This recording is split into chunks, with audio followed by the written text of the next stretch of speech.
പെൺകുട്ടി ഉണർന്നപ്പോൾ തന്നെ ഒരു കുട്ടി അവളെ അമ്മയെന്ന് വിളിക്കുന്നതായി കേൾക്കുന്നു. പെൺകുട്ടി ഉടനടി തന്നെ അത് നിരസിക്കുന്നു. തനിക്ക് 18 വയസ്സ് മാത്രമേ പ്രായമുള്ളൂവെന്നും ഒരിക്കലും ഒരു അമ്മയാവാൻ സാധ്യതയില്ലെന്നും പറയുന്നു. ആ കൊച്ചുകുട്ടിയാവട്ടെ അവളുടെ തന്നെ മകനാണെന്ന് തെളിയിക്കാനായി അവന്റെ അച്ഛനെ അങ്ങോട്ടേക്ക് വിളിച്ചു വരുത്തുന്നു. അയാളെ കണ്ട പെൺകുട്ടിയാവട്ടെ വല്ലാതെ അന്താളിച്ചു പോകുന്നു. കാരണം പെൺകുട്ടിയുടെ യൂണിവേഴ്സിറ്റിയിൽ നിന്നുള്ള എതിരാളിയായിരുന്നു അയാൾ.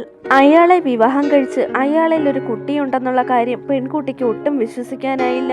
ആ യുവാവ് വളരെ ദേഷ്യത്തോടെ തന്നെ അവളോട് ചോദിക്കുന്നുണ്ട് ഇനി എന്താണ് അവൾ ചെയ്യാൻ പോകുന്നതെന്ന്. പെൺകുട്ടി യുവാവിനോടൊന്നും പറയാതെ തന്നെ അവളുടെ ഫോൺ അൺലോക്ക് ചെയ്യുന്നു. ഈ സമയത്താണ് അവൾ 6 വർഷം മുൻപോട്ട് ടൈം ട്രാവൽ ചെയ്തിരിക്കുന്നു എന്ന് അവൾക്ക് മനസ്സിലാവുന്നത്.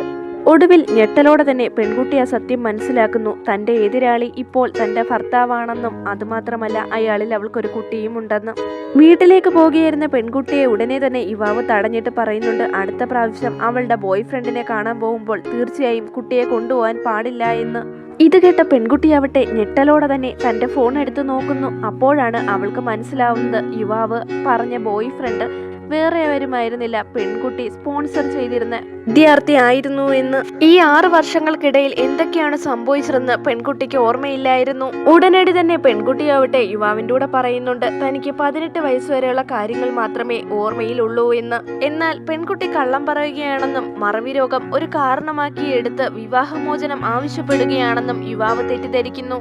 യുവാവിന് അവളെ വിവാഹമോചനം ചെയ്യുന്ന കാര്യത്തെപ്പറ്റി ചിന്തിക്കാൻ പോലും ആയിരുന്നില്ല. എന്നിരുന്നാലും യുവാവ് ദേഷ്യത്തോടെ അവളോട് ചോദിക്കുന്നുണ്ട് അവളാണ് അവനെ പ്രപ്പോസ് ചെയ്തിരുന്നത്. ഇപ്പോൾ വിവാഹത്തിന് ശേഷം മറ്റൊരു യുവാവുമായി എന്തുകൊണ്ടാണ് അവൾ പ്രണയത്തിലായെന്ന്. യുവാവിന്റെ ഈ വാക്കുകളാൽ അവളുടെ ഹൃദയത്തിൽ കുറ്റബോധം നിറയുന്നു. അവൾ എന്തെല്ലാം പറഞ്ഞ് അവനെ വിശ്വസിപ്പിക്കാൻ ശ്രമിച്ചെങ്കിലും അവൻ അവളുടെ വാക്കുകൾ നിരസിക്കുന്നു. അവളെ ഇനി ഒരിക്കലും വിശ്വസിക്കാൻ ആ യുവാവിനാവില്ലായിരുന്നു.